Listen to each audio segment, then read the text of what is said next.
존경하는 김상희 부의장님과 선배 동료 의원 여러분, 정세균 국무총리님과 국무위원 여러분, 국민의힘 최승재 의원입니다.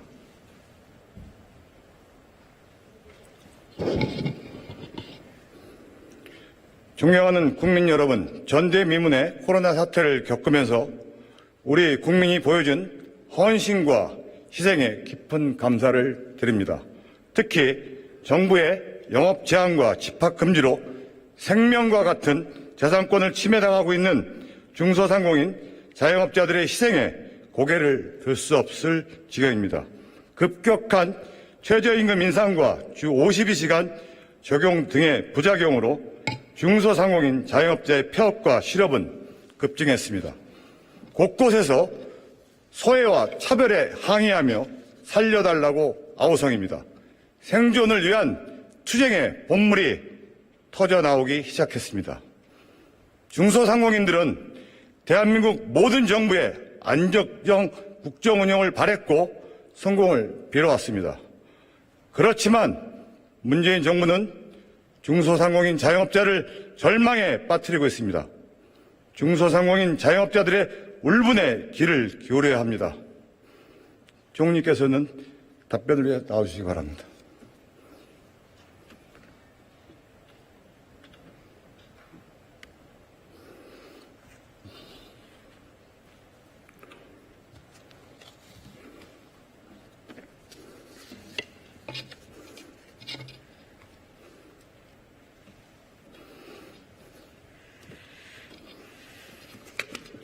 수고 많으십니다. 예. 총리께서 손실보상에 대해서 소급 적용이 없다라고 이제 공표하셨는데 지금도 그 생각에는 변함이 없으신가요? 예, 이제 손실보상이 필요하다. 그리고 그 근거는 대한민국 헌법 23조 3항이다라고 하는 것이 저의 인식인데요. 이 법을 이제 그 23조 3항에 보면 손실보상을 해야 되는데 법률로 하도록 돼 있어요. 그런데 법률이라 하면 이제 국회에서 만드는 모법도 있지만 네. 시행령까지 돼야 법률이 이루어지는 거 아니겠습니까? 네, 소급 적용에 대해서는 그거에 대해서 없다고 말씀하신 거에 대해서 말씀해 주시죠. 예. 이 과정을 거치려면 수개월이 걸립니다. 예. 그렇기 때문에 당장 일어나고 있는 일에 대해서 그때까지 기다렸다. 네. 언제 될지도 모르는 것을 그때 기다려서 소급한다고 하는 것은 비현실적이라는 게 제 인식입니다. 네. 그 말이 지금까지 영업 제한을 받는 분들에 대해서 대못을 받고 있습니다. 국가 보상 의무에 대해서는 인지하고 계시는 거죠? 예, 그렇습니다. 네. 예. 사실 법률적인 근거에 대해서 소모적인 논쟁이 벌어지고 있다는 부분에 대해서는 사실은 문제가 있다고 생각합니다. 사실 본의원의 생각은 명확합니다. 법률 미비의 문제가 아니더라도 헌법 가치만으로도 국가는 손실 보상 의무가 있다고 생각을 합니다. 총리 생각도 그러신 거죠? 예, 헌법에 분명히 그렇게 나와 있습니다. 네. 사실은 지금까지 이 영업 제한이나 영업 금지로 손실 규모가 좀 커졌다고 생각을 하고요. 근데 자칫 잘못하면은 죽은 사람은 죽고 산 사람만 데리고 가겠다는 생각이 비춰져서 안타깝게 생각을 하고요. 화면 보시죠.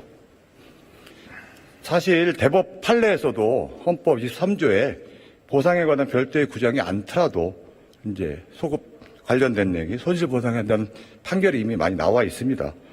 헌법 23조만으로도 손실 보상에 대해서는 국가 책임 명확하다고 이제 할 일인데 제가 좀 안타깝게 생각하는 것은 지금 이미 많은 소상공인들이 소송을 하고 있는데 총리께서 발언하신 내용이 자칫 잘못하면 행정부가 사법부에 대해서 판결 가이드라인을 줄 수 있음을 좀 아셨으면 좋겠습니다. 아니, 법이 없는데 사법부가 어떻게 판결을 합니까? 제가 방금 전에 말씀드렸지 않습니까? 예. 이미 개별법이 없더라도 23조에 의해서 사법부가 내린 대법원 판결이 지금 보셨잖아요. 있다고. 예, 글쎄, 저는 뭐 그렇게 생각하지는 않고요. 네. 그 다음에 이제 정부는 손 놓고 있었던 것이 아니고 법과 제도가 정비가 되지 않았지만 3차에 걸쳐서 재난지원금을 지출을 했습니다. 그리고 지금 3차 재난지원금이 집행되고 있는 중이거든요. 아니, 제가 지금 그렇기 때문에 그냥 손 놓고 있다고 말씀드렸던 건 아니고요. 지금 말씀드리는 것은 손실보상에 관련된 소급 관련된 말씀드렸는데 총리께서 말씀하시는 거는 소급에 관련된 얘기를 하셨는데 법률적 근거에 대해서 제가 얘기를 한 거고 그거에 대해서 헌법부에서 대법원에서 판결 내린 거에 대해서 말씀을 드린 겁니다. 그리고 사실 뭐 독일이나 외국에서 행정명령 행태만으로도 손실보상 지원을 내린 건 잘 아시고 계실 거고 이미 다른 나라에서 어떤 철학을 갖고 국민들을 지켜냈는지 노력했는지도 좀 명심해 주시기 바라고요. 뭐 지금 재난지원금 말씀하셨는데 이게 실질적인 지원이 됐는지 지금까지 많은 사람들이 그만큼 투자를 많이 하고 고용 많이 시킨 사람들이 그만큼 손해를 많이 봤을 텐데 그게 가능하겠습니까? 그 사람들이 손실을 이미 많이 망한 사람들인데 엄청나게 복구가 가능하다고 생각하십니까? 우리 총리께서는 산업부 장관도 하셨었고 사업에 관련된 부분도 일각에 있을 텐데 그게 가능하다. 희망을 완전히 잃어버린 겁니다. 그래서 긴급 행정명령 검토하시겠습니까? 제가 이제 이 재난지원금을 말씀을 드렸는데 재난지원금을 3차에 걸쳐서 지급한 거 말고도 작년에 4번의 추경을 했습니다. 4번의 추경. 그래가지고 정부 재정은 67조를 썼는데 실질적으로 정부가 필요한 조치를 한 것은 310조의 조치를 했습니다. 특히 이제 금융 지원을 많이 한 것이죠. 아시는 것처럼 소상공인들이 금융 지원을 받으신 건 알고 계시잖아요. 네. 예. 그래서 현재 그 헌법 23조 3항에 의한 손실 보상이라고 하는 명목으로 소상공인이나 자영업자를 지원하지는 않았지만 정부가 현재 가지고 있는 법과 제도 범위 내에서 재정 지원을 하건 금융 지원을 하건 세제 지원을 하건 다양한 노력을 통해서 소상공인이나 자영업자들의 눈물을 닦아드리기 위한 노력을 했다. 그럼에도 불구하고 현재 3차 유행이 예상보다 길어지고 깊어지고 있기 때문에 지금 현재 소상공인들이 겪는 고통이나 피해는 심각하다. 그래서 4차 재난지원금 얘기가 나오는 거 아닙니까? 왜냐하면 만약에 우리가 지금 손실보상 제도가 확립이 되었다면 4차 재난지원금 얘기를 할 필요가 없지요. 그런데 그것이 이루어지기 전에는 그냥 모르겠다가 아니고 이렇게 4차 재난지원금이라도 마련해서 소상공인들과 자영업자들의 어려움을 고통 분담을 하겠습니다 하는 게 정부의 입장인 것이고요. 그 다음에 독일이 소상공인들 지원을 열심히 했습니다. 그런데 독일의 법률 시스템하고 우리하고는 다릅니다. 네, 알겠습니다. 그리고 이제 그 나라는 내각제 아닙니까? 네, 아니 예? 지금 정치 행태를 말하는 게 아니라 예, 아니 그러니까 알겠습니다. 내각제와 우리나라 제도와는 근본적으로 법률 시스템이나 여러 가지가 그리고 국정운영 시스템이 다르기 때문에 그 방식을 그대로 우리가 원용하기가 어렵다는 점을 말씀드리는 거예요. 지금 저는 현장에 당사자들의 말을 해서 여쭤보는 거니까 제가 다시 여쭙겠습니다. 지금 중소상공인 자영업자들은 사실 뭐 지옥에서 살고 있다고 다름없습니다. 서울 한 코인 노래방의 경우를 한번 보시겠습니다. 지난해부터 오늘까지 집합 제한 금지로 6개월 동안 영업을 하지 못했습니다. 집합 금지 명령 기간에 수입이 한 푼 없었겠죠. 6개월 동안 고정비용만 약 4천만 원 정도를 까먹었죠. 그런데 지금까지 지급된 재난지원금은 총리님 말씀하신 대로 한 차례에 걸쳐 700만 원이 고작입니다. 그럼 총리께서는 이게 충분한 손실 보상이 됐다고 생각하십니까?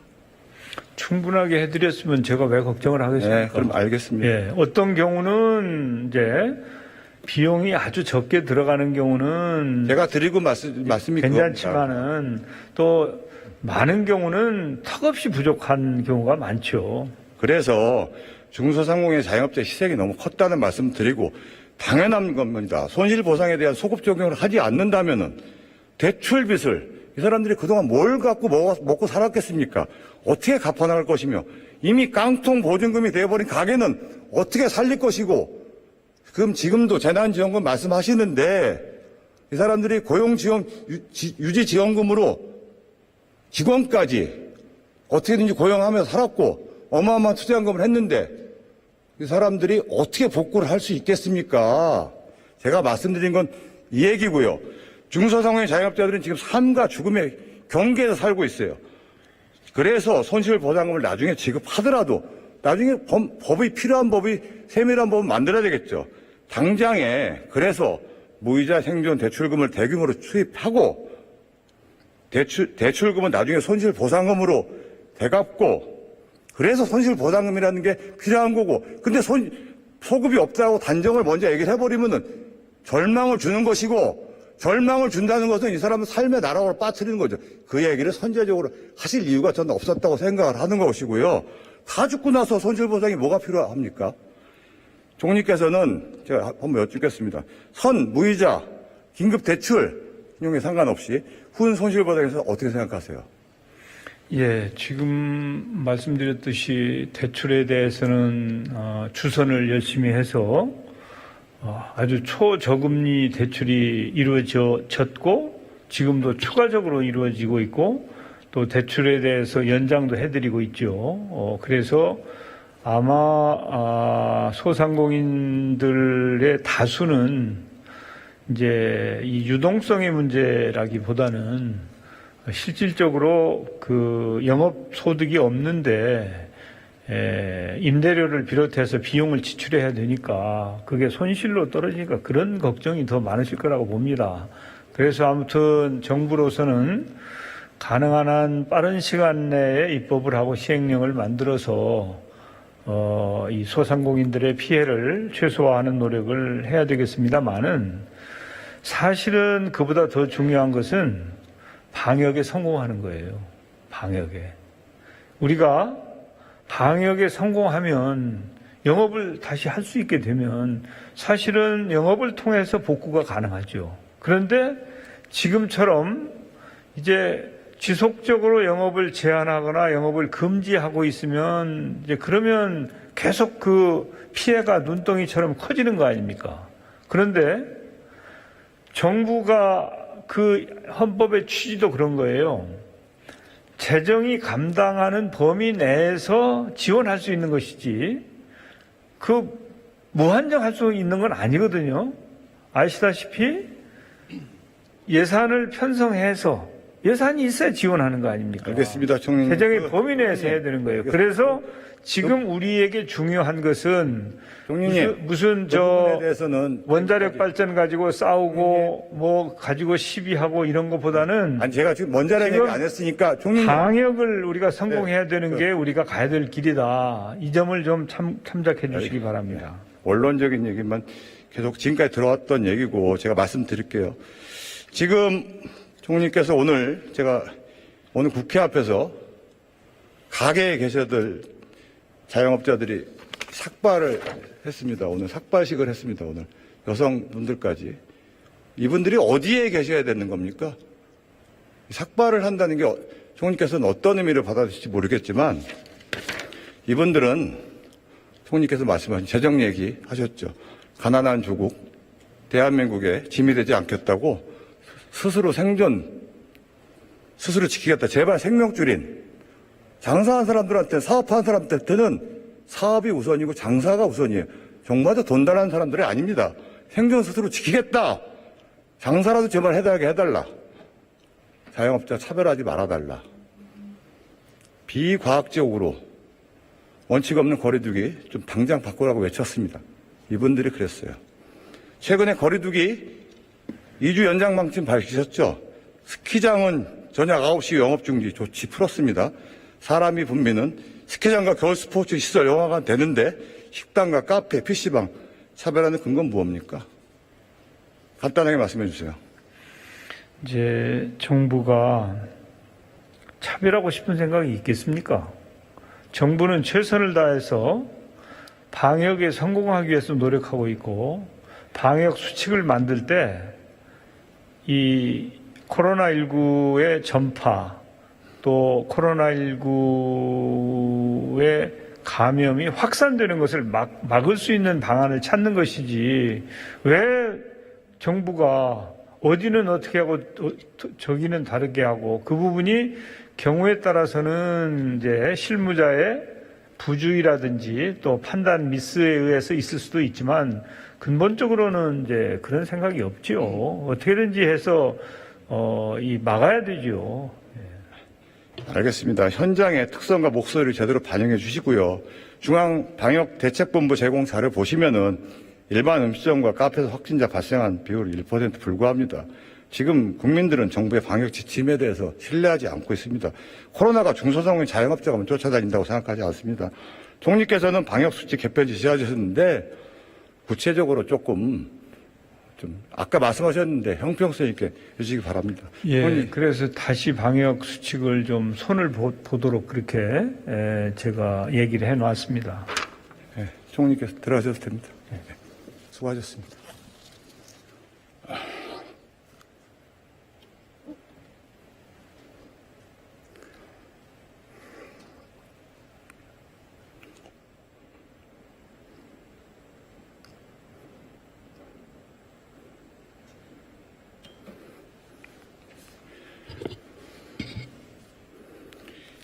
(2021년) 슈퍼예산 558조에는 중소상공인 자영업자 피해 지원 예산이 어디에서 없었습니다.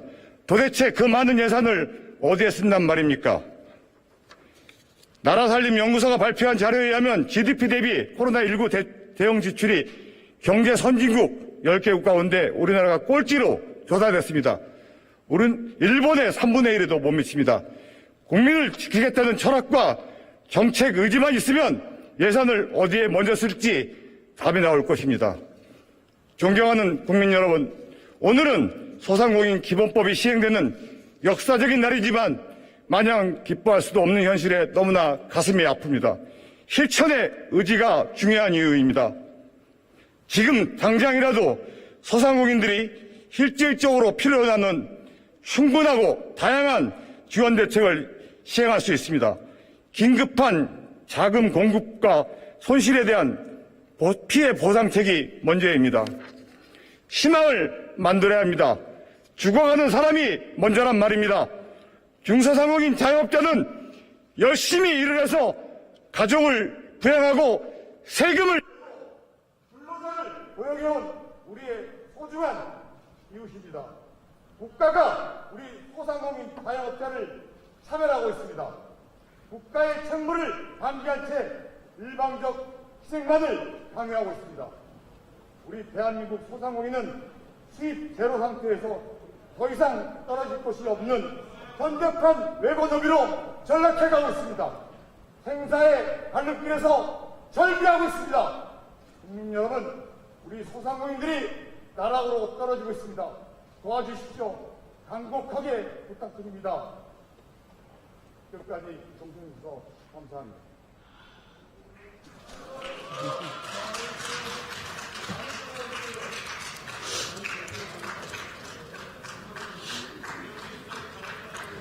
네, 최승재 의원님.